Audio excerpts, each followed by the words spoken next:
Assalamualaikum warahmatullahi wabarakatuh. Perkenalkan, kami dari kelompok petunjuk teknis TK yang beranggotakan kelompok 1. Alviolineta Rahmabela Saputri, 2. Hanifah Asyi Amatullah, 3. Devi Indrayani, 4. Ayu Hanifah Aroyani, 5. Ulya Sabila, 6. Arum Sri Cahyaningsih, 7. Nurani Hidayah, 8. Anissa Primaharani. Di sini kami akan mempresentasikan petunjuk teknis TK. Pendirian Taman Kanak-Kanak. A. Pendiri. Taman Kanak-Kanak atau TK dapat didirikan oleh yang pertama, pemerintah kabupaten atau kota, yang kedua, pemerintah desa, yang ketiga, badan hukum. Badan hukum adalah badan hukum yang bersifat nirlaba, yang berbentuk yayasan, perkumpulan, atau badan lain sejenis yang telah memperoleh pengesahan dari kementerian di bidang hukum. B. Syarat pendirian. Persyaratan pendirian TK terdiri atas persyaratan administratif dan persyaratan teknis yang mengacu pada Peraturan Menteri Pendidikan dan Kebudayaan Republik Indonesia Nomor 84 Tahun 2014 tentang pendirian satuan pendidikan anak usia dini. Yang pertama, persyaratan administratif pendirian TK terdiri atas fotokopi identitas pendiri. Yang kedua, surat keterangan domisili dari kepala desa atau lurah. Yang ketiga, susunan pengurus dan rincian tugas. 2. Persyaratan teknis pendirian TK terdiri atas A. Hasil penilaian kelayakan meliputi yang pertama, dokumen hak milik, sewa atau pinjam pakai atas tanah dan bangunan yang akan digunakan untuk penyelenggaraan TK yang sah atas nama pendiri.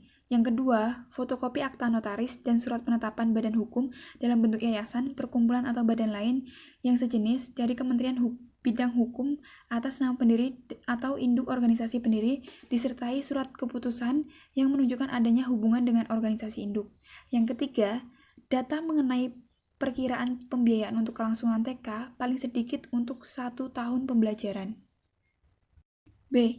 Rencana induk pengembangan TK yang memuat yang pertama, visi dan misi, yang kedua, kurikulum tingkat satuan pendidikan atau KTSP, yang ketiga, sasaran usia peserta didik, yang keempat, pendidik dan tenaga kependidikan, yang kelima, sarana dan prasarana, yang keenam, struktur organisasi, yang ketujuh, pembiayaan, yang kedelapan, pengelolaan, yang kesembilan, peran serta masyarakat, dan yang kesepuluh adalah rencana pertahapan pelaksanaan pengembangan selama 5 tahun.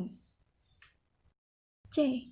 Dokumen rencana pencapaian standar penyelenggaraan TK yang paling lama 3 tahun yang sesuai dengan Peraturan Menteri Pendidikan dan Kebudayaan Republik Indonesia Nomor 137 Tahun 2014 tentang Standar Nasional Pendidikan Anak Usia Dini. C. Tata cara pendirian. Mekanisme pendirian TK sebagai berikut. Yang pertama, pendiri TK mengajukan permohonan izin pendirian kepada Kepala Dinas Pendidikan Kabupaten atau Kota atau Kepala Satuan Kerja Perangkat Daerah atau SKPD, perizinan melalui Kepala Dinas Pendidikan Kabupaten atau Kota dengan melampirkan persyaratan pendirian TK. Yang kedua, Kepala Dinas Pendidikan Kabupaten atau Kota atau pejabat yang ditunjuk untuk menelaah permohonan pendirian TK berdasarkan kelengkapan persyaratan pemohon dengan memperhatikan hal sebagai berikut. Yang pertama, data mengenai perimbangan antara jumlah TK atau TKLB, KB, TPA, dan atau SPS yang telah ada dan yang akan didirikan dengan jumlah penduduk usia sasaran yang akan dilayani di wilayah tersebut. B. Data mengenai perkiraan jarak TK yang akan didirikan di antara TK, TKLB, KB, TPA, dan atau SPS terdekat. C. Data mengenai daya tampung dan lingkup jangkauan TK yang akan didirikan per usia yang dilayani. D. Ketentuan penyelenggaraan TK ditetapkan oleh pemerintah provinsi dan atau pemerintah kabupaten atau kota. Yang ketiga, berdasarkan hasil telaah Kepala Dinas Pendidikan Kabupaten atau Kota, yang pertama, memberikan persetujuan atau penolakan atas permohonan izin pendirian TK atau memberikan rekomendasi kepada Kepala SKPD perizinan atas permohonan izin pendirian TK. Yang keempat, Kepala Dinas Pendidikan Kabupaten atau Kota atau Kepala SKPD perizinan menerbitkan keputusan izin pendirian TK yang paling lama 60 hari sejak permohonan diterima Kepala Dinas Pendidikan Kabupaten atau Kota. D. Masa berlaku izin. Izin pendirian TK berlaku sampai dengan adanya pencabutan izin oleh Kepala Dinas Pendidikan Kabupaten atau Kota atau Kepala SKPD Perizinan. Penutupan TK dilakukan apabila A. TK sudah tidak lagi menyelenggarakan kegiatan layanan PAUD dan atau B. TK tidak layak berdasarkan hasil evaluasi. E. Rujukan pendirian. Persyaratan dan tata cara pendirian TK merujuk pada petunjuk teknis pendirian, perubahan dan penutupan Satuan Pendidikan Anak Usia Dini yang ditetapkan oleh Direktorat Jenderal Pendidikan Anak Usia Dini dan Pendidikan Masyarakat. Penyelenggaraan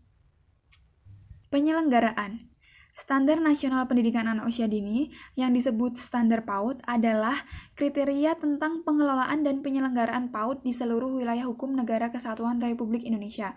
Dalam pengelolaan dan penyelenggaraan pendidikan anak usia dini, Standar PAUD merupakan satu kesatuan yang tidak terpisahkan. Standar PAUD menjadi acuan dalam pengembangan, implementasi, dan evaluasi kurikulum PAUD. Standar PAUD terdiri atas 1. Standar Tingkat Pencapaian Perkembangan Anak atau STPPA. STPPA merupakan acuan untuk mengembangkan standar isi, proses penilaian pendidik dan tenaga kependidikan, sarana dan prasarana, pengelolaan serta pembiayaan dalam pengelolaan dan penyelenggaraan pendidikan anak usia dini. 2. Standar isi. Standar isi adalah kriteria tentang lingkup materi dan kompetensi menuju tingkat pencapaian perkembangan yang sesuai dengan tingkat usia anak, meliputi program perkembangan yang disajikan dalam bentuk tema dan subtema. 3. Standar proses. Standar proses adalah kriteria tentang pelaksanaan pembelajaran pada satuan atau program PAUD dalam rangka membantu pemenuhan tingkat pencapaian perkembangan yang sesuai dengan tingkat usia anak. Yang keempat, standar penilaian. Standar penilaian adalah kriteria tentang penilaian proses dan hasil pembelajaran dalam rangka mengetahui tingkat pencapaian yang sesuai dengan tingkat usia anak. Yang kelima, standar pendidik dan tenaga kependidikan. Standar pendidik dan tenaga kependidikan adalah kriteria tentang kualifikasi akademik dan kompetensi yang dipersyaratkan bagi pendidik dan tenaga kependidikan di PAUD. 6. Standar sarana dan prasarana. Standar sarana dan prasarana adalah kriteria tentang persyaratan pendukung penyelenggaraan dan pengelolaan pendidikan anak usia dini secara holistik dan integratif yang memanfaatkan potensi lokal. Yang ketujuh, standar pengelolaan. Standar pengelolaan adalah kriteria tentang perencanaan, pelaksanaan, dan pengawasan kegiatan pendidikan pada tingkat satuan atau program PAUD. Yang kedelapan, standar pembiayaan. Standar pembiayaan adalah kriteria tentang komponen dan besaran biaya personal serta operasional pada satuan atau program PAUD. A. Prinsip penyelenggaraan. Prinsip-prinsip penyelenggaraan TK adalah yang pertama, ketersediaan layanan. Diarahkan untuk menampung anak-anak usia 4-6 tahun untuk semua kelompok usia tersebut memperoleh layanan. Yang kedua, transisional. Diarahkan untuk mendukung keberhasilan masa transisi dan mendekatkan pola pendekatan pembelajaran TK dan SD kelas awal. Yang ketiga, kerjasama. Mengedepankan komunikasi dan kerjasama dengan berbagai instansi atau lembaga terkait, masyarakat, dan perorangan agar terjalin sinkronisasi dan terjaminnya dukungan pembelajaran pada masa transisi antara TK dan SD kelas awal. Yang keempat, kekeluargaan. Dikembangkan dengan semangat kekeluargaan dan menumbuh suburkan sikap saling asah, asih, dan asuh. Yang kelima, keberlanjutan. Diselenggarakan secara berkelanjutan dengan memberdayakan berbagai potensi dan dukungan yang nyata dari berbagai pihak yang terkait. Yang keenam, pembinaan berjenjang. Dilakukan untuk menjamin keberadaan dan pengelolaan secara optimal oleh pengawas TK atau SD, Dinas Pendidikan Kabupaten atau Kota, Dinas Pendidikan Provinsi, dan Direktorat Pendidikan Anak Usia Dini, Dirjen Pendidikan Anak Usia Dini, non-formal dan informal. B. Komponen penyelenggaraan. Yang pertama, kurikulum tingkat satuan pendidikan atau KTSP. Kurikulum tingkat satuan pendidikan atau KTSP TK adalah kurikulum operasional yang disusun oleh dan dilaksanakan di TK yang sesuai dengan kondisi daerah dan kebutuhan anak. B. Dokumen KTSP. Dokumen KTSP TK terdiri dari yang pertama, dokumen 1 terdiri sekurang-kurangnya visi, misi, tujuan, satuan pendidikan, muatan pembelajaran, pengaturan beban belajar, dan kalender pendidikan. Uraian setiap komponen pada dokumen 1 adalah, yang pertama adalah visi. Visi merupakan cita-cita jangka panjang yang ingin diwujudkan atau diraih oleh TK, berisi gagasan besar yang ingin dicapai. Visi perlu disusun oleh TK untuk 1. Menjadi arah yang ingin dicapai. 2. Membangun kesamaan pemahaman pada semua pelaksanaan, pendidik dan tenaga kependidikan yang ada di TK sebagai cita-cita bersama yang ingin diwujudkan. Yang ketiga, membangun motivasi pendidik, tenaga kependidikan, dan orang tua untuk meraih cita-cita bersama. B. Misi. Misi adalah upaya umum yang ditempuh oleh TK dalam rangka mewujudkan visi yang telah dirumuskan. Misi menjelaskan mengapa organisasi itu ada, apa yang dilakukan, dan bagaimana melakukannya. Yang pertama, pentingnya visi adalah menjadi acuan dalam penyusunan program kerja. Yang kedua, menjadi acuan dalam pengembangan yang akan datang. Yang ketiga, menggambarkan kekhasan atau keunggulan layanan. Yang kedua, cara menyusun visi. Yang pertama yaitu menjabarkan indikator dari setiap nilai atau cita-cita yang ada dalam visi. Yang kedua, menetapkan fasilitas yang harus dilakukan untuk mendukung indikator yang ada dalam visi. Yang ketiga, menjabarkan strategi yang akan diambil untuk mencapai visi dalam waktu jangka panjang. Lalu yang C, tujuan. Tujuan berisi rumusan hasil output yang dicapai pada waktu tertentu. Tujuan dirumuskan untuk pencapaian jangka waktu pendek atau biasanya dikaitkan dengan lulusan yang diharapkan. Kemudian D, muatan pembelajaran. Nah, muatan pembelajaran ini berisi kumpulan materi yang akan dikenalkan pada anak untuk mendukung pencapaian kompetensi dasar dan kompetensi inti pada setiap anak. Muatan pembelajaran ditetapkan oleh TK dengan memperhatikan tahapan perkembangan anak, visi, misi, dan tujuan lembaga, kearifan lokal, dan keunggulan lembaga. Selanjutnya, E. Pengaturan lama belajar atau alokasi waktu. Jumlah jam yang dilaksanakan setiap hari dan setiap minggu di TK hanya dihitung dari jumlah jam tatap muka. Sedangkan alokasi waktu kegiatan minimal yaitu untuk usia 4 hingga 6 tahun, paling sedikit yaitu 900 menit atau 15 jam dalam seminggunya.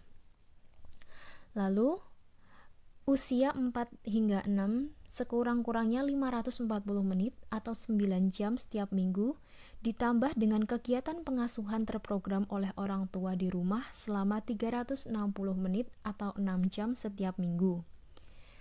Lalu, yang F adalah kalender pendidikan. Nah, kalender pendidikan ini yaitu pengaturan waktu untuk kegiatan pembelajaran anak selama 1 tahun ajaran yang mencakup permulaan tahun ajaran, minggu efektif belajar, waktu pembelajaran efektif, dan hari libur. Penyusunan kalender pendidikan disesuaikan dengan karakteristik dan kondisi masing-masing lembaga. Pentingnya menyusun kalender pendidikan yaitu 1. Sebagai acuan bagi pendidik dan tenaga kependidikan dalam menyusun kegiatan pembelajaran setahun. 2. Sebagai informasi bagi orang tua tentang berbagai kegiatan yang akan dilaksanakan dan diikuti peserta didik dalam kurun waktu setahun. Selanjutnya, dokumen 2. Dokumen 2 berisi perencanaan program semester, rencana pelaksanaan pembelajaran mingguan, dan rencana pelaksanaan pembelajaran harian, serta dokumen penilaian. Nah, yang pertama adalah program semester. Program semester ini berisi daftar tema 1 semester, termasuk alokasi waktu setiap tema dengan menyesuaikan hari efektif kalender pendidikan. Lalu, rencana pelaksanaan pembelajaran mingguan atau RPPM. RPPM dikembangkan dari kegiatan semester, namun penyajiannya lebih lengkap dan lebih operasional. Selanjutnya, rencana pelaksanaan pembelajaran harian atau yang biasa kita sebut dengan RPPH. Nah, RPPH ini merupakan unit perencanaan terkecil dibuat untuk digunakan dan memandu kegiatan dalam satu hari. Nah, RPPH ini disesuaikan dengan model atau pendekatan yang telah ditentukan atau dipilih serta disesuaikan dengan jenis kegiatan atau metode pada saat pembuatan rencana kegiatan mingguan. Nah, RPPH ini memuat identitas lembaga, tema atau subtema, kelompok usia, alokasi waktu, kegiatan belajar, media, dan sumber belajar. Langkah-langkah dalam penyusunan program semester mingguan dan harian dijelaskan dalam Pedoman Perencanaan Pembelajaran yang diterbitkan oleh Direktorat Pembinaan PAUD. C. Prinsip penyusunan KTSP. Nah, penyusunan kurikulum TK dilakukan dengan memperhatikan prinsip-prinsip sebagai berikut. Yang pertama, berpusat pada anak. Jadi, kurikulum yang dikembangkan harus berpusat kepada anak, dengan mempertimbangkan potensi, minat, bakat, perkembangan, dan kebutuhan semua anak, termasuk anak yang mempunyai kebutuhan khusus. Yang kedua, dikembangkan secara kontekstual. Kurikulum dikembangkan secara kontekstual, yaitu dengan mempertimbangkan karakteristik daerah, kondisi lembaga, dan kebutuhan anak. 3. Mencakup semua dimensi kompetensi. Nah, substansi kurikulum mencakup semua dimensi kompetensi, sikap, pengetahuan, dan keterampilan, dan mencakup semua program pengembangan yang direncanakan dan disajikan secara terpadu dan berkesinambungan sesuai dengan tahap perkembangan anak. 4. Disusun agar semua program pengembangan menjadi dasar pembentukan kepribadian anak. 5. Memperhatikan tingkat perkembangan anak. 6. Mempertimbangkan cara belajar anak. Nah, kurikulum disusun dengan mempertimbangkan cara anak belajar dari sederhana ke rumit, konkret ke abstrak, dan gerakan ke verbal, dan dari keakuan ke rasa sosial. 7. Mempertimbangkan keterpaduan lingkup dalam pengembangan anak usia dini holistik integratif. Nah, kurikulum disusun dengan mempertimbangkan keterpaduan lingkup dalam pengembangan anak usia dini holistik integratif, yaitu pendidikan, kesehatan dan gizi, pengasuhan, dan perlindungan anak. Yang kedelapan, menggunakan pendekatan belajar melalui bermain. Nah, pendekatan belajar melalui bermain yang dirancang agar tercipta suasana yang menyenangkan, fungsional, dan efektif dalam proses pembelajaran. Yang kesembilan, memberikan pengalaman belajar pada anak dengan memperhatikan dan memanfaatkan ilmu pengetahuan, teknologi, dan seni yang berkembang secara dinamis. Kesepuluh, memperhatikan karakteristik sosial budaya masyarakat setempat dan menunjang kelestarian keragaman budaya. D. Prosedur dan mekanisme penyusunan KTSP. Prosedur dan mekanisme penyusunan KTSP TK adalah sebagai berikut. Yang pertama, analisis konteks. Nah, dalam analisis konteks ini, yang pertama yang dilakukan yaitu TK membentuk tim pengembangan kurikulum. Lalu, tim pengembang kurikulum melakukan analisis konteks dengan mempelajari berbagai dokumen perundangan kondisi, peluang, dan tantangan yang terkait dengan peserta didik, pendidik, sarana-prasarana, biaya, dan nilai-nilai yang mendasari serta program yang akan dilakukan. Yang kedua, penyusunan dokumen KTSP. Nah, yang A, tim pengembang kurikulum TK menyusun draft kurikulum. Lalu, yang B, pembahasan draft kurikulum oleh semua tim pengembang. Kemudian, C, tim pengembang melakukan review dengan memperhatikan masukan dan perbaikan-perbaikan. Yang D, TK menetapkan KTSP. E, melakukan sosialisasi KTSP kepada seluruh pendidik, tenaga kependidikan, komite, dan orang tua peserta didik. 3. Pengesahan KTSP. Produk KTSP hendaknya disepakati oleh pihak-pihak yang terkait. Hal ini penting agar kurikulum mendapatkan dukungan penuh sehingga dalam penerapannya dapat optimal. Pihak-pihak yang diharapkan dapat menyetujui hasil pengembangan KTSP ini diminta membubuhkan tanda tangannya sebagai tanda bukti pengesahan. Nah, pihak-pihak yang menyetujui yaitu A. Ketua penyelenggara atau Ketua Bidang Pendidikan Yayasan, B. Kepala Sekolah, C. Disahkan oleh Kepala Dinas Pendidikan Kabupaten atau Kota yang diketahui oleh penilik atau pengawas tingkat kecamatan. Lalu 4. Pemberlakuan KTSP. Nah, KTSP ini berlaku setelah disahkan. Untuk masa berlakunya bersifat relatif, biasanya tidak lebih batas waktu 5 tahun atau 10 tahun.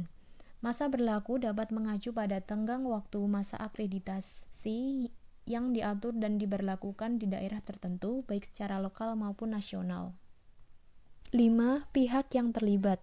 Pihak-pihak yang terlibat dalam penyusunan KTSP antara lain A. Pendidik, B. Kepala lembaga, C. Pemangku kepentingan yang relevan, misalnya Dinas Pendidikan setempat, Kantor Kementerian Agama setempat, tim pengembang kurikulum dan komite. Lalu D. Tim pengembang kurikulum lembaga TK dalam pengembangannya dapat mengikutsertakan komite sekolah, narasumber, dan pihak lain yang terkait. Mohon maaf Pak, di slide ini tidak ada karena lupa untuk mencantumkan. Kemudian saya akan menjelaskan tentang pembelajaran. Apa itu pembelajaran? Pembelajaran adalah proses interaksi antara pendidik dengan peserta didik melalui kegiatan bermain pada lingkungan belajar yang aman dan menyenangkan dengan menggunakan berbagai sumber belajar. Konsep dari pembelajaran adalah berpusat pada anak. Jadi, guru tidak semata-mata menjelaskan kepada anak, melainkan juga bertanya pada anak karena pusatnya kan pada anak, bukan pada guru. Jadi intinya tuh anak yang aktif gitulah. Jadi anak sebisa mungkin diajak untuk mengamati, bertanya, mengumpulkan informasi, menalar, dan mengomunikasikan apa yang dia dapat. Kemudian ada prinsip pembelajaran. Prinsip pembelajaran untuk anak usia dini pertama adalah belajar melalui bermain, karena usia 0-6 tahun itu identik dengan bermain. Kemudian berorientasi pada perkembangan anak, berorientasi pada kebutuhan anak, dan juga berpusat pada anak. Seperti yang dijelaskan tadi pada konsep pembelajaran. Kemudian pembelajaran juga harus aktif, seperti dengan mengajak anak mengamati, bertanya, dan lainnya. Yang keenam adalah berorientasi pada pengembangan nilai-nilai karakter. Hal ini bisa dilakukan dengan melakukan pembiasaan dan juga keteladanan. Yang ketujuh ada berorientasi pada kecakapan hidup atau life skill yang berguna untuk meningkatkan kemandirian anak. Lalu juga harus didukung oleh lingkungan yang kondusif, seperti lingkungan yang aman, nyaman, dan menyenangkan untuk belajar. Lalu ada berorientasi pada pembelajaran demokratis, dan terakhir adalah pemanfaatan media dan sumber belajar serta narasumber. Lingkup pembelajaran anak usia dini meliputi seluruh kompetensi dasar yang memadukan semua program pengembangan, yaitu nilai agama dan moral, fisik motorik, kognitif, bahasa, sosial emosional, dan juga seni. Kemudian pada pengelolaan pembelajaran terdapat pertama perencanaan pengelolaan kelas. Ada model-model pembelajaran dalam kelas, yaitu pertama model pembelajaran kelompok berdasarkan sudut-sudut kegiatan, kedua model pembelajaran kelompok berdasarkan kegiatan pengaman, ketiga model pembelajaran berdasarkan area atau minat, dan terakhir model pembelajaran berdasarkan sentra. Dalam pelaksanaan pembelajaran terdapat 3 kegiatan. Pertama adalah kegiatan pembukaan, kedua kegiatan inti, dan ketiga kegiatan penutup. Kegiatan pembukaan biasanya dilakukan untuk menyiapkan anak secara psikis maupun fisik. Biasanya kegiatan pembukaan itu ada berdoa dan juga senam. Lalu ada yang kedua adalah kegiatan inti. Pada kegiatan inti ini merupakan upaya kegiatan bermain yang memberikan pengalaman belajar secara langsung kepada anak sebagai dasar pembentukan sikap, perolehan pengetahuan, dan juga keterampilan. Dalam pembelajaran inti ini dilaksanakan dengan pendekatan saintifik, meliputi kegiatan mengamati, menanya, mengumpulkan informasi, menalar, dan juga mengomunikasikan. Terakhir adalah kegiatan penutup.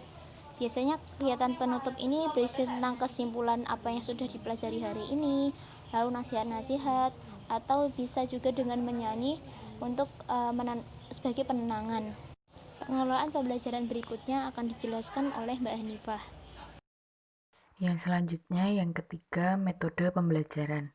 Metode pembelajaran yaitu cara yang digunakan pendidik dalam melakukan kegiatan pembelajaran kepada anak untuk mencapai kompetensi tertentu. Metode pembelajaran dirancang dalam kegiatan bermain yang bermakna dan menyenangkan bagi anak. Yang selanjutnya yaitu macam-macam metode pembelajaran. Yang pertama, metode bercerita. Metode bercerita adalah cara bertutur dan menyampaikan cerita secara lisan dan disampaikan secara menarik. Metode ini dapat menggunakan buku sebagai alat bantu bercerita. Metode ini memberikan kesempatan pada anak untuk bertanya dan memberikan tanggapan. Yang kedua yaitu metode demonstrasi. Metode ini digunakan untuk menunjukkan atau memeragakan cara untuk membuat atau melakukan sesuatu. Yang ketiga yaitu metode bercakap-cakap. Metode ini dilakukan dalam bentuk tanya jawab antara pendidik dan peserta didik. Metode yang keempat yaitu metode pemberian tugas. Metode ini dilakukan oleh pendidik untuk memberi pengalaman yang nyata kepada anak, baik secara individu maupun berkelompok. Metode yang kelima yaitu metode sosiodrama atau bermain peran. Metode ini dilakukan untuk mengembangkan daya khayal atau imajinasi, kemampuan berekspresi, dan kreativitas anak yang diinspirasi dari tokoh atau benda yang ada di dalam cerita. Yang keenam yaitu metode karya wisata. Metode ini umumnya melakukan kunjungan secara langsung ke objek di lingkungan kehidupan anak yang sesuai dengan tema yang sedang dibahas. Yang selanjutnya yaitu metode proyek. Proyek merupakan suatu tugas yang terdiri atas rangkaian kegiatan yang diberikan oleh pendidik kepada anak secara individu maupun berkelompok. Metode ini menggunakan objek alam sekitar maupun kegiatan sehari-hari. Yang kedelapan yaitu metode eksperimen. Eksperimen merupakan pemberian pengalaman nyata kepada anak dengan melakukan percobaan secara langsung dan mengamati hasilnya. Yang selanjutnya yaitu dukungan pada pembelajaran. Berikut ini adalah dukungan yang dapat membantu tercapainya pembelajaran secara optimal. Yang pertama, media dan sumber belajar yang sesuai dengan kegiatan yang dilaksanakan. Yang kedua, pendidik dan tenaga kependidikan yang memiliki kualifikasi dan kompetensi yang relevan. Yang ketiga, keterlibatan orang tua. Yang keempat, keterlibatan instansi terkait dalam kegiatan pembelajaran yang sedang dilaksanakan, misalnya seperti puskesmas, pemadam kebakaran, dan kepolisian. Yang selanjutnya yaitu sistem informasi manajemen. Dibutuhkan media untuk mensosialisasikan informasi manajemen di taman kanak-kanak. Antara lain yang pertama, papan pengumuman, yang kedua, brosur, yang ketiga, buku panduan TK, yang keempat, media cetak dan elektronik, yang kelima, pengelolaan data peserta didik dalam bentuk grafik, yang keenam, pengelolaan data guru dalam bentuk tabel, dan yang terakhir, data registrasi peserta didik. Yang selanjutnya yaitu rujukan dalam pembelajaran pendidikan anak usia dini. Yang pertama, merujuk pada Peraturan Menteri Pendidikan dan Kebudayaan Republik Indonesia nomor 137 tahun 2014 tentang standar pendidikan anak usia dini. Yang kedua, merujuk pada Peraturan Menteri Pendidikan dan Kebudayaan Republik Indonesia Nomor 146 Tahun 2014 tentang Kurikulum 2013 Pendidikan Anak Usia Dini. Yang selanjutnya yaitu penilaian perkembangan anak. Yang pertama membahas pengertian penilaian perkembangan anak. Penilaian proses dan hasil kegiatan belajar merupakan suatu kegiatan mengumpulkan dan mengkaji berbagai informasi secara sistematis, terukur, berkelanjutan, serta menyeluruh tentang pertumbuhan dan perkembangan yang telah dicapai oleh anak selama kurun waktu tertentu. Penilaian ini dilaksanakan menggunakan penilaian autentik, yaitu penilaian proses dan pembelajaran untuk mengukur tingkat pencapaian kompetensi berupa sikap spiritual dan sosial, pengetahuan dan keterampilan yang dilakukan secara berkesinambungan. Penilaian ini tidak hanya mengukur apa yang diketahui anak, namun juga mengukur apa yang dapat dilakukan oleh anak. Yang selanjutnya yaitu fungsi penilaian perkembangan anak. Penilaian perkembangan anak berfungsi untuk memantau kemajuan belajar anak, hasil belajar anak, dan perbaikan hasil kegiatan belajar anak yang dilakukan secara berkesinambungan. Yang selanjutnya yaitu tujuan penilaian perkembangan anak. Yang pertama, bertujuan mendapatkan informasi tentang pertumbuhan dan perkembangan yang telah dicapai oleh anak selama mengikuti pendidikan. Yang kedua, menggunakan informasi yang didapat sebagai umpan balik bagi pendidik. Yang ketiga, memberi informasi kepada orang tua mengenai pengasuhan. Dan yang terakhir, memberikan bahan masukan kepada berbagai pihak yang relevan. Prinsip penilaian perkembangan anak. Yang pertama, mendidik. Proses dan hasil penilaian dapat dijadikan dasar untuk memotivasi, mengembangkan, dan membina anak agar tumbuh dan berkembang secara optimal. Yang kedua, berkesinambungan.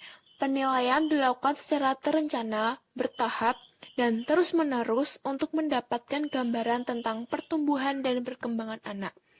Yang ketiga, objektif. Penilaian didasarkan pada prosedur dan kriteria yang jelas, tidak dipengaruhi subjektivitas penilaian. Yang keempat, akuntabel. Penilaian dilaksanakan sesuai dengan prosedur dan kriteria yang jelas serta dapat dipertanggungjawabkan. Yang kelima, transparan. Penilaian dilaksanakan sesuai dengan prosedur dan hasil penilaian dapat diakses oleh orang tua dan semua pemangku kepentingan yang relevan. Yang keenam, sistematis. Penilaian dilakukan secara teratur dan terprogram sesuai dengan pertumbuhan dan perkembangan anak dengan menggunakan berbagai instrumen. Yang ketujuh, menyeluruh. Penilaian mencakup semua aspek pertumbuhan dan perkembangan anak, baik sikap, pengetahuan, maupun keterampilan. Yang ke-8, bermakna. Hasil penilaian memberikan informasi yang bermanfaat bagi anak, orang tua, pendidik, dan pihak lain yang relevan. Lingkup penilaian perkembangan anak, yaitu mencakup semua aspek perkembangan yang dirumuskan dalam kompetensi sikap, pengetahuan, dan keterampilan. Mekanisme penilaian perkembangan anak. Yang pertama, penilaian proses dan hasil kegiatan belajar TK dilaksanakan oleh pendidik. Yang kedua, teknik dan instrumen penilaian yang digunakan adalah sebagai berikut. A. Observasi. B. Percakapan. C. Penugasan. D. Unjuk kerja. E. Penilaian hasil karya. F. Pencatatan anekdot. Dan terakhir, portofolio. Yang ketiga, waktu penilaian. Penilaian dilakukan mulai dari anak datang selama proses pembelajaran, saat istirahat, sampai anak pulang. Hasil penilaian dapat dirangkum dalam kurun waktu harian, mingguan, atau bulanan. Yang keempat, pengolahan penilaian. A.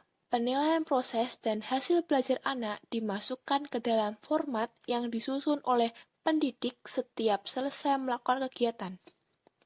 B. Catatan penilaian proses dan hasil belajar perkembangan anak dimasukkan ke dalam format rangkuman penilaian mingguan atau bulanan untuk dibuat kesimpulan sebagai dasar laporan perkembangan anak kepada orang tua. Yang kelima, pelaporan pencapaian hasil perkembangan dan pertumbuhan anak. A. Pelaporan adalah kegiatan mengkomunikasikan hasil penilaian tentang tingkat pencapaian perkembangan anak, baik secara psikis maupun fisik yang dilakukan secara berkala oleh pendidik. Apabila terdapat pertumbuhan dan perkembangan yang tidak biasa, pendidik dapat berkonsultasi ke ahli yang relevan. B. Bentuk pelaporan berupa deskripsi, pertumbuhan fisik, dan perkembangan kompetensi sikap, pengetahuan, keterampilan anak yang dilaporkan kepada orang tua dilengkapi dengan lampiran hasil portofolio. C. Teknik pelaporan dilakukan dengan cara bertatap muka dengan orang tua untuk menjelaskan hasil penilaian anak. D. Pelaporan secara tertulis diberikan kepada orang tua minimal sekali setiap 6 bulan, sedangkan pelaporan secara lisan dapat diberikan sesuai kebutuhan. Pihak yang terlibat penilaian perkembangan anak. Yang pertama, pendidik. Yang kedua, kepala sekolah. Dan yang ketiga, pihak lain yang relevan. Rujukan penilaian. Melaksanakan penilaian secara lebih teknis agar mengacu pedoman penilaian perkembangan anak yang disusun oleh Ditjen PAUD dan Dikmas, Kementerian Pendidikan Kebudayaan. Pendidik dan tenaga kependidikan. A. Pendidik. Yang pertama, kualifikasi akademik pendidik TK. Kualifikasi akademik pendidik TK. Pertama, memiliki ijazah D4 atau S1. Kedua, memiliki BPG PAUD. B. Kompetensi guru PAUD dikembangkan secara utuh mencakup kompetensi pedagogik, kepribadian, sosial, dan profesional. Yang kedua, kualifikasi akademik dan kompetensi guru pendamping. Kualifikasi akademik guru pendamping. Yang pertama, memiliki ijazah D4 atau S1. Memiliki ijazah D2 PGTK. Kompetensi guru pendamping mencakup kompetensi pedagogik, kepribadian, sosial, dan profesional. Kualifikasi akademik dan kompetensi guru pendamping muda. A. Kualifikasi akademik guru pendamping muda. Memiliki ijazah SMA, memiliki sertifikat pelatihan atau pendidikan atau kursus PAUD. B. Kompetensi guru pendamping muda. Pemahaman dasar-dasar pengasuhan, keterampilan melaksanakan pengasuhan, bersikap dan berperilaku sesuai dengan kebutuhan tingkat usia anak. B. Tenaga kependidikan. 1. Kualifikasi akademik dan kompetensi pegawai atau penilik PAUD. A. Kualifikasi akademik pengawas atau penilik PAUD. Memiliki ijazah D4 atau S1, pengalaman minimal 5 tahun sebagai guru dan 3 tahun sebagai kepala sekolah. Pengalaman minimal 5 tahun sebagai pamong belajar atau guru dan minimal 3 tahun sebagai kepala lembaga PAUD bagi penilik.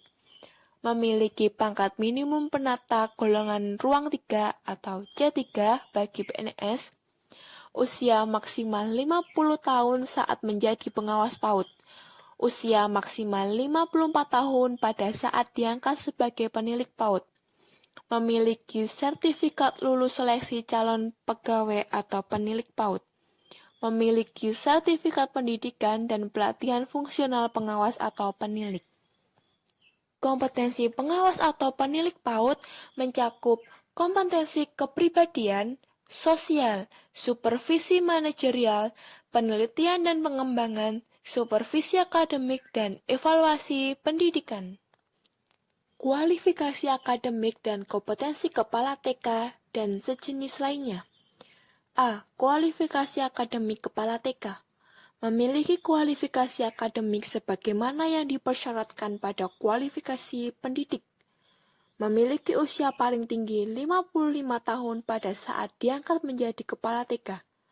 memiliki pengalaman minimum 3 tahun sebagai pendidik, memiliki pangkat atau golongan minimum penata muda tingkat 1, bagi pegawai negeri sipil dan bagi non-PNS disetarakan dengan golongan yang dikeluarkan oleh yayasan atau lembaga yang berwenang, memiliki sertifikat lulus seleksi calon kepala TK dari lembaga pemerintah yang berwenang.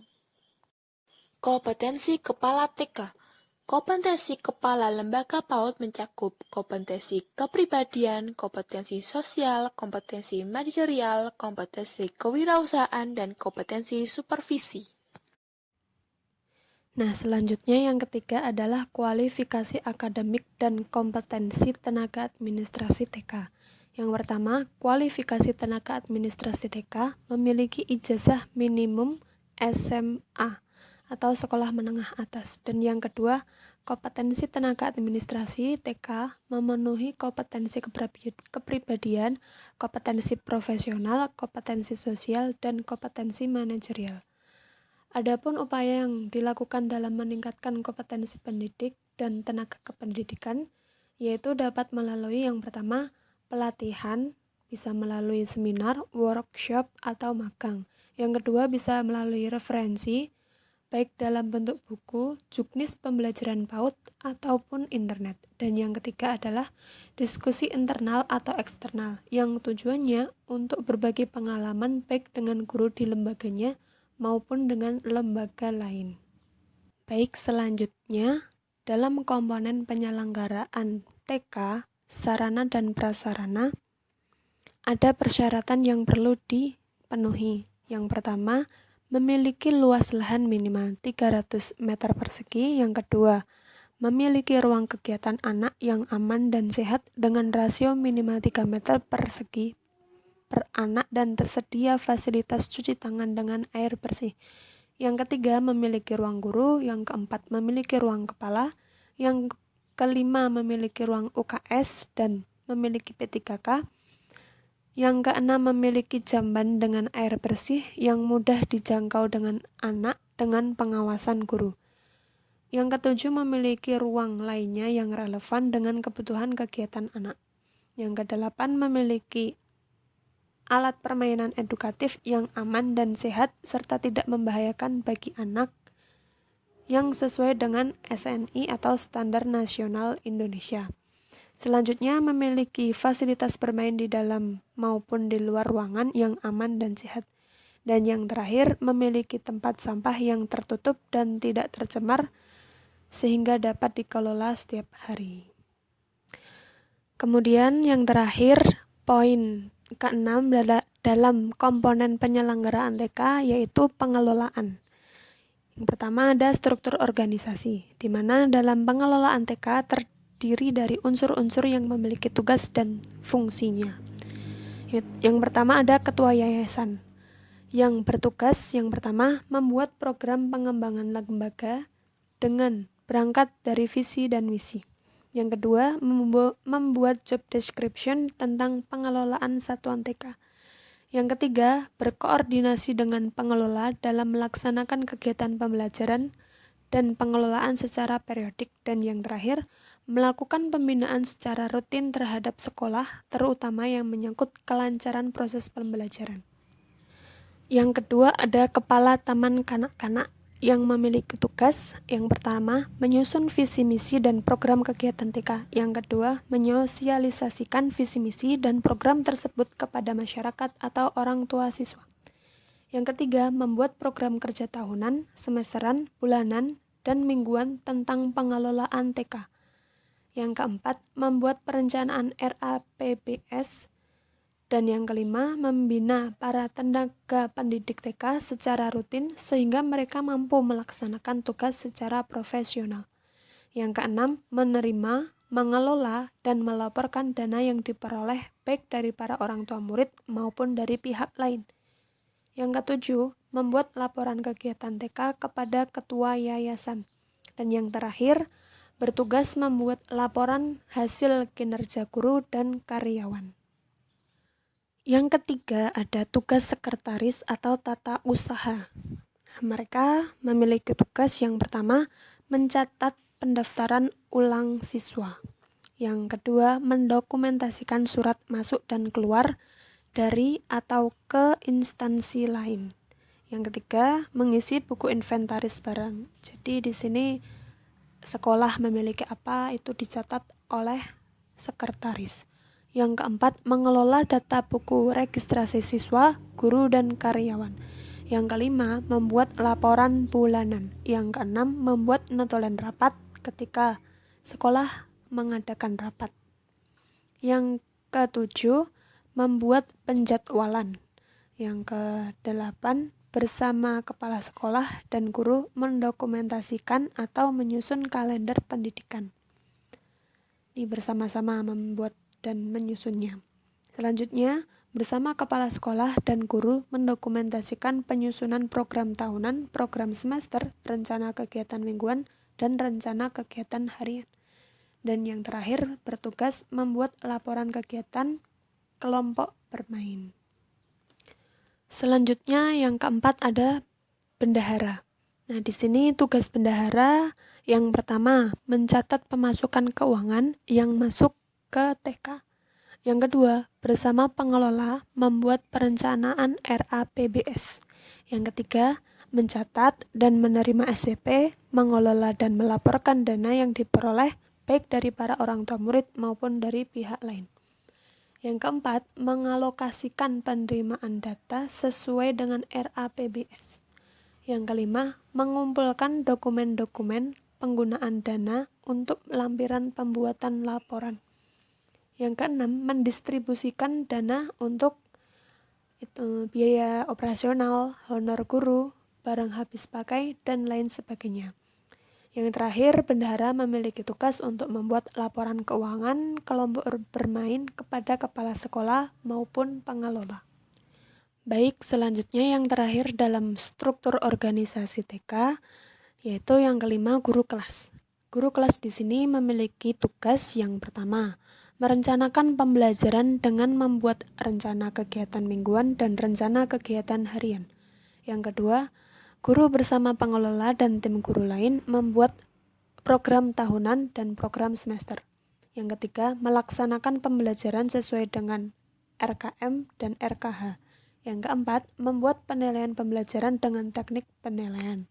Yang kelima, menyiapkan alat permainan edukatif atau APE sesuai dengan RKH.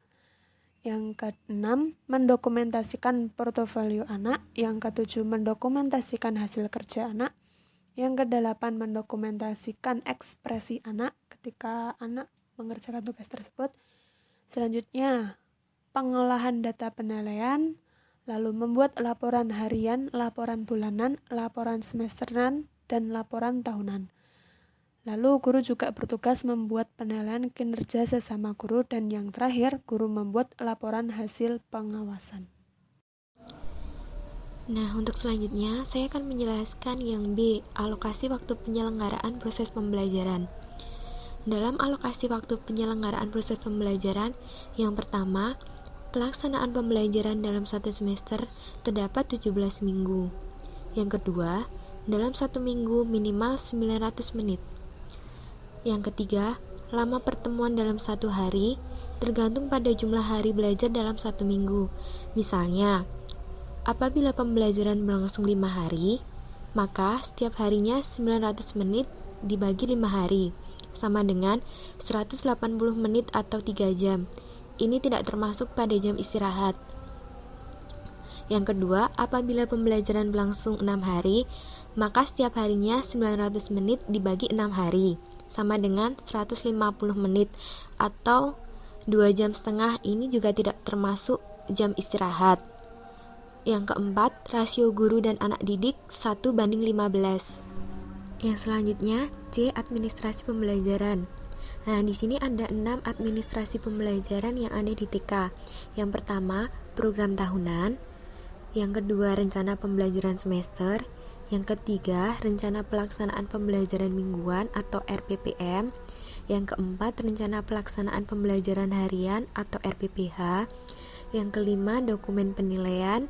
Yang keenam, laporan penilaian perkembangan anak. Yang selanjutnya, administrasi peserta didik. Di sini terdapat 5 administrasi peserta didik. Nah, yang pertama, buku calon peserta didik. Yang kedua, formulir pendaftaran peserta didik. Yang ketiga, buku induk peserta didik. Nah, di sini buku induk peserta didik ini data lengkap peserta didik sesuai dengan nomor identitas peserta didik. Contoh cara pembuatan nomor induk, yang pertama misal 1415001. Nah, ini peserta didik urutan pertama masuk pada tahun ajaran 2014 atau 2015. Contoh yang kedua, 1516002. Ini peserta didik urutan pertama masuk pada tahun ajaran 2015 atau 2016, anak kedua pada lembaga itu. Yang keempat, buku daftar kelompok peserta didik. Nah, di sini buku daftar kelompok peserta didik ini merupakan catatan data peserta didik berdasarkan penggolongan tertentu, misalnya berdasarkan usia atau kelas. Yang kelima, buku mutasi anak didik. Di sini buku mutasi anak didik merupakan buku catatan perpindahan masuk peserta didik ke dalam satuan PAUD atau perpindahan peserta didik keluar satuan. Yang E, administrasi kelas. Terdapat 7 administrasi kelas. Yang pertama, buku kehadiran peserta didik. Yang kedua, buku tamu kelas. Yang ketiga, buku observasi anak. Yang keempat, buku pengambilan dan pengembalian laporan penilaian perkembangan. Yang kelima, buku inventaris kelas. Yang keenam, buku penghubung. Yang ketujuh, buku notulen rapat. Yang F yaitu administrasi kepegawaian.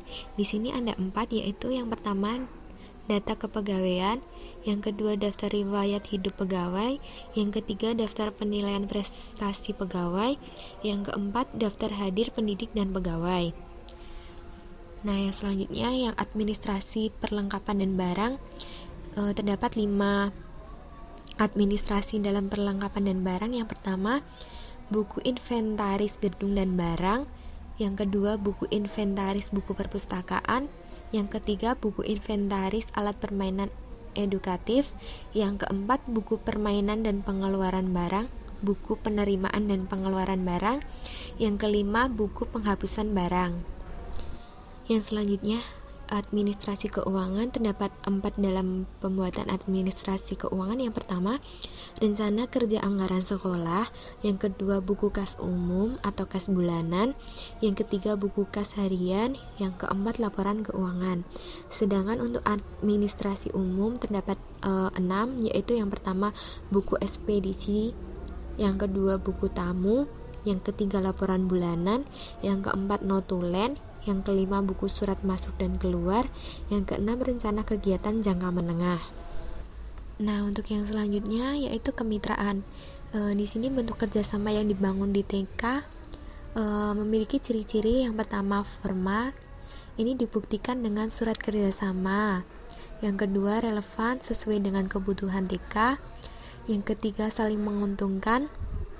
Di sini memberikan keuntungan tidak hanya di satuan PAUD, tetapi dapat bermanfaat juga untuk lembaga mitra yang bekerja sama.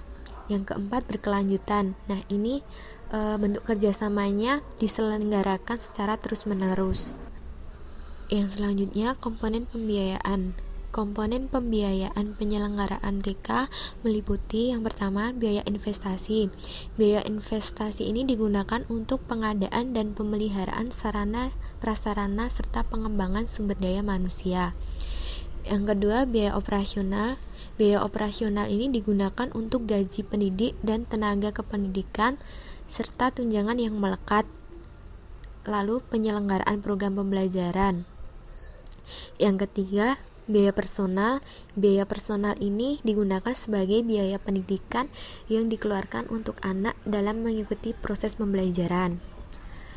Yang selanjutnya, yang keempat, sumber pembiayaan berasal dari pemerintah pusat, pemerintah daerah, yayasan, partisipasi masyarakat, atau pihak lain yang tidak mengikat. Yang kelima, pengawasan dan pertanggungjawaban keuangan TK disesuaikan dengan peraturan perundang-undangan. Yang selanjutnya, deteksi dini tumbuh kembang anak. Pengertian deteksi dini yaitu kegiatan untuk menemukan secara dini adanya potensi dan hambatan pertumbuhan dan perkembangan pada anak usia dini. Nah, sedangkan tujuan dari deteksi dini ini sebagai dasar untuk memberikan stimulasi dan intervensi yang tepat sesuai dengan kebutuhan anak. Jadi di sini disesuaikan dengan kebutuhan anak. Stimulasi yang digunakan ini disesuaikan dengan kebutuhan anak itu sendiri. Yang selanjutnya, deteksi pertumbuhan di anak TK meliputi menimbang berat badan anak setiap bulan. Di sini gunanya menimbang berat badan anak setiap bulan yaitu untuk melihat pertumbuhan berat badan anak.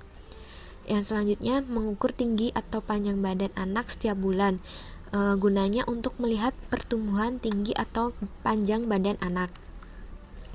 Yang ketiga, mengukur besar lingkar kepala. Di sini gunanya untuk melihat pertumbuhan lingkar kepala pada anak. Yang selanjutnya, memeriksa bagian kepala seperti rambut, mata, telinga, hidung, mulut, gigi, kulit, kuku, tangan, dan kaki. Nah, ini dilaksanakan minimal seminggu 1 kali. Gunanya untuk melihat kebersihan dan kesehatan dari anak itu sendiri. Sedangkan deteksi perkembangan meliputi sosial emosional dan kemandirian. Deteksi ini berhubungan dengan kemampuan bersosialisasi dan pengendalian emosi serta kemampuan mandiri anak. Hambatan yang mungkin terjadi pada anak, contohnya anak kurang konsentrasi, anak sulit berinteraksi dengan orang lain, anak mudah menangis, anak juga mungkin sering marah jika keinginannya tidak dituruti. Sedangkan deteksi perkembangan di bahasa yaitu dilakukan untuk melihat hambatan yang berhubungan dengan kemampuan bahasa seperti kemampuan membedakan suara yang bermakna dan tidak bermakna. Terus untuk bicara serta komunikasi seperti itu. Jadi di sini kemungkinan yang terhambat yang dimiliki anak menghambat dari aspek bahasa. Yang selanjutnya, fisik motorik kasar dan halus. Yang motorik kasar, deteksi ini dilakukan untuk melihat hambatan yang berhubungan dengan keseimbangan dan koordinasi anggota tubuh dengan menggunakan otot besar.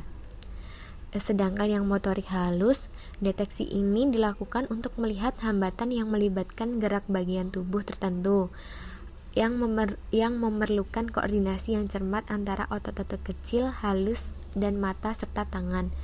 Mungkin hambatan anak di motorik halus ini seperti anak sulit untuk menggenggam, sulit untuk menggunting seperti itu. Yang selanjutnya di kognitif.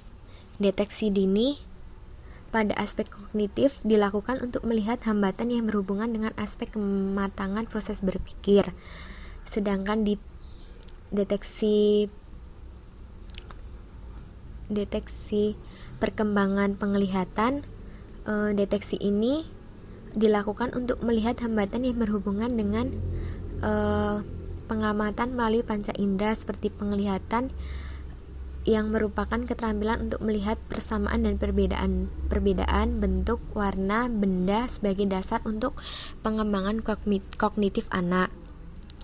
Terus keterampilan untuk mengingat apa yang sudah dilihatnya. Nah, ini mungkin terjadi pada anak di TK.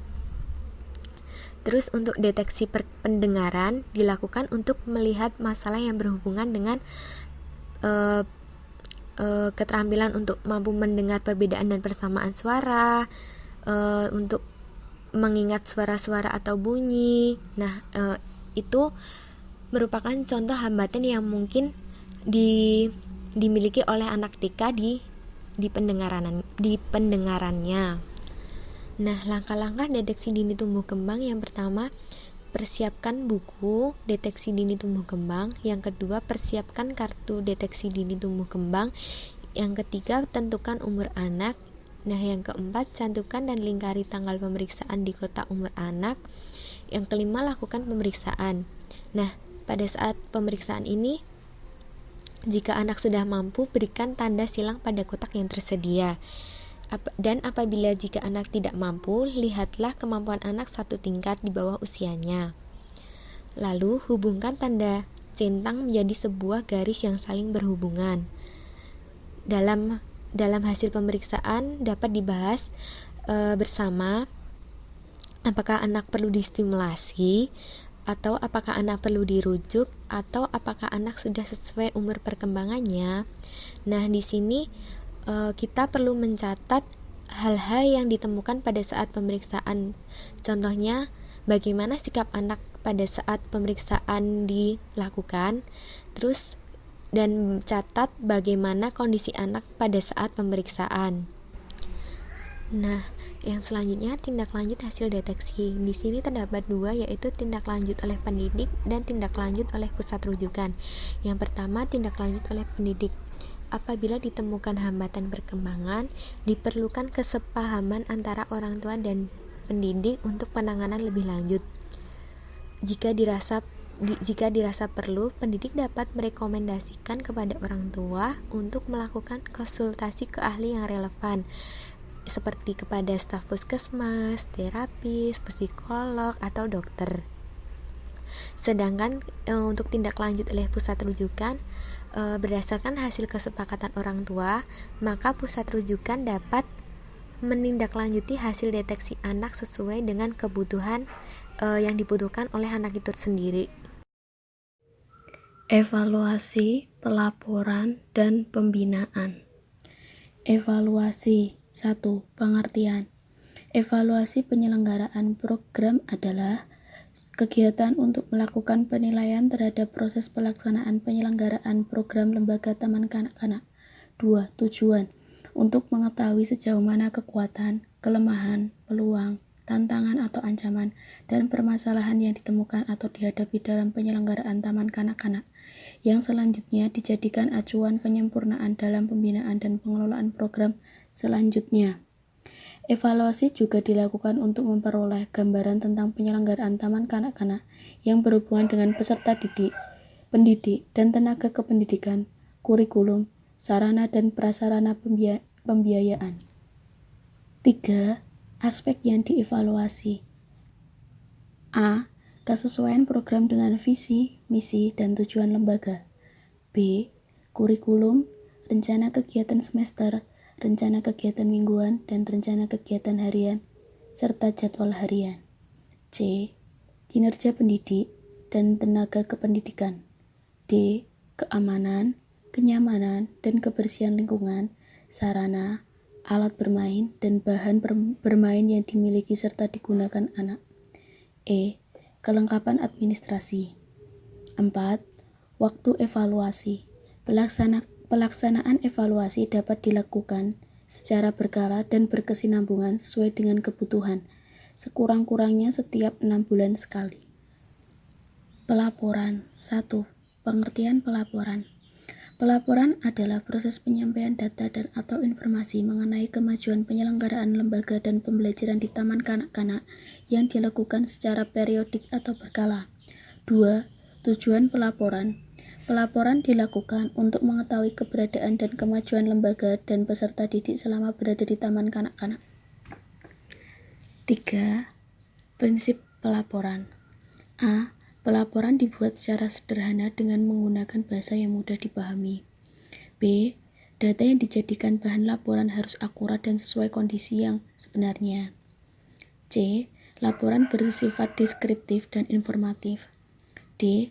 Laporan penyelenggaraan program mencerminkan pelaksanaan dan keberhasilan program, serta masukan atau saran bagi pelaksanaan program selanjutnya. E. Laporan memberikan rekomendasi untuk perbaikan atau peningkatan baik lembaga maupun anak didik. 4. Jenis pelaporan. Pelaporan penyelenggaraan program diberikan kepada penyelenggara lembaga, yayasan, atau dinas pendidikan setempat bagi PAUD negeri dapat diserahkan setiap selesainya berakhir suatu kegiatan, bulan, semester, atau akhir tahun.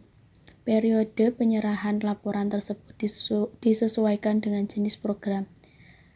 Berikut ini merupakan contoh jenis program dan masa penyerahan laporan. 1.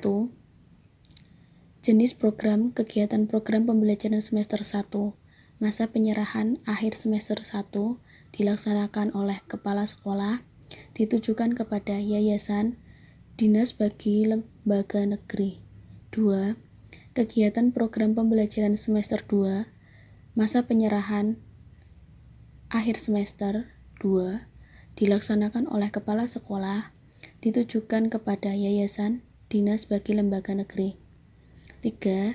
Jenis program kegiatan khusus outbound, field trip, pentas seni, dan lain-lain.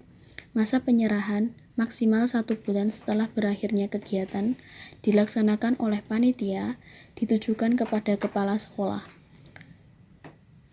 Laporan ini mencakup semua unsur program yang meliputi pendidik dan tenaga kependidikan, sarana, prasarana, keuangan, dan lainnya. Pembinaan. 1. Pengertian pembinaan. Pembinaan pelaksanaan kegiatan di Taman Kanak-kanak adalah keseluruhan proses kerjasama untuk pembinaan terhadap peserta didik, guru, dan pengelola dalam rangka mendukung peningkatan mutu pelayanan. 2. Tujuan pembinaan. A. Membantu pendidik meningkatkan pengembangan kompetensinya, baik kompetensi pedagogis, kepribadian, sosial, dan profesional. B. Membantu kepala TK agar lebih efektif dan efisien dalam 1. Meningkatkan profesionalisme pendidik dan menciptakan lingkungan yang kondusif. 2. Memberi masukan terkait kinerja kepala sekolah. 3. Meningkatkan kemampuan kepala sekolah sebagai penggagas inovator Taman Kanak-kanak agar mampu mencari, menemukan, dan melaksanakan berbagai pembaharuan di lembaga. 4. Meningkatkan kemampuan kepala sebagai pendorong motivator agar mampu mengelola lingkungan fisik, pengaturan suasana kerja, disiplin, motivasi, penghargaan secara efektif, dan penyediaan berbagai sumber bermain. 3. Prinsip pembinaan. Ketika pembinaan dijalankan, perlu memperhatikan prinsip-prinsip berikut ini. A. Objektif. Pembinaan dilakukan berdasarkan pada kenyataan atas dasar data dan fakta yang ditemukan di lapangan. B. Demokratis. Dilakukan dengan sikap yang akrab, hangat, menjunjung tinggi martabat guru dan kemitraan. C. Kerjasama. Mengingat pembinaan mencakup ruang lingkup yang holistik, maka pembinaan perlu menjalin kekompakan dan kebersamaan. D. Konstruktif dan kreatif. Pembinaan dilakukan dalam suasana yang menyenangkan, memotivasi, dan membangun dengan ide-ide baru, sehingga dapat memotivasi dalam mengembangkan potensi guru. E. Sistematis, terencana, dan berkesinambungan. Pembinaan perlu dilakukan secara terencana dengan program yang sistematis dan terus-menerus sehingga perbaikan dapat dilaksanakan dan dipantau untuk diberikan usulan-usulan. 4. Jenis pembinaan. Jenis pembinaan dapat dibedakan berdasarkan tingkat, jenjang, area pembinaan. A. Tingkat lembaga. Di tingkat lembaga dilakukan oleh kepala sekolah, sementara kepala sekolah dibina oleh yayasan. B. Tingkat kecamatan. Di tingkat kecamatan dilakukan oleh pengawas atau penilik atau UPTD kecamatan di mana taman kanak-kanak tersebut berada. C. Tingkat kabupaten atau kota. Di tingkat kabupaten atau kota dilakukan oleh Dinas Kependidikan Kabupaten Kota. Dalam hal ini bidang atau subdin atau petugas yang membidangi taman kanak-kanak. D. Tingkat provinsi. Di tingkat provinsi dilakukan oleh Dinas Pendidikan Provinsi yang bertugas membidangi taman kanak-kanak. E. Tingkat nasional. Di tingkat pusat dilakukan oleh Direktorat Pembinaan Pendidikan Anak Usia Dini, Direktorat Jenderal PAUDNI atau PAUDNI, Kementerian Pendidikan dan Kebudayaan Nasional. 5. Teknik pembinaan. Untuk melakukan pembinaan dapat digunakan beberapa teknik antara lain. A. Pendampingan. Pendampingan berupa kegiatan coaching atau mentoring. Coaching merupakan pendampingan jangka pendek dalam rangka memberikan saran-saran atau latihan-latihan agar pendidik dapat meningkatkan kompetensinya. Mentoring merupakan pendampingan dalam waktu yang lebih panjang dalam rangka membangun hubungan antara pendidik dengan seniornya. Dengan hubungan yang baik oleh orang yang lebih kompeten, maka diharapkan terjadi penularan kompetensi kepada pendidik dan tenaga kependidikan, baik secara pedagogis, pribadi, sosial, dan profesional. B. Kunjungan kelas. Kunjungan kelas dapat dilakukan secara berencana untuk memperoleh gambaran tentang proses pembelajaran dan pengelolaan kelas yang dilaksanakan oleh guru. C. Observasi. Observasi kelas dapat dilaksanakan untuk mengetahui kegiatan guru dan anak dalam proses pembelajaran. D. Percakapan pribadi. Pembinaan bisa dilakukan melalui percakapan pribadi yang dilaksanakan pada waktu-waktu tertentu untuk masalah-masalah khusus. E. Kunjungan antar kelas atau antar sekolah. Kunjungan ini dimaksudkan untuk saling bertukar pengalaman dan hal-hal lain yang bertujuan untuk perbaikan pembelajaran. F. Rapat rutin. Kegiatan ini dilakukan antara pembinaan dengan para guru dalam rangka memecahkan masalah. Dalam pembinaan ini dapat menggunakan teknik berdiskusi sehingga muncul sharing pendapat atau ide tentang berbagai hal yang berhubungan dengan pembelajaran atau penyelenggaraan. Terima kasih. Demikian presentasi dari kelompok kami, kurang lebihnya mohon maaf. Wassalamualaikum warahmatullahi wabarakatuh.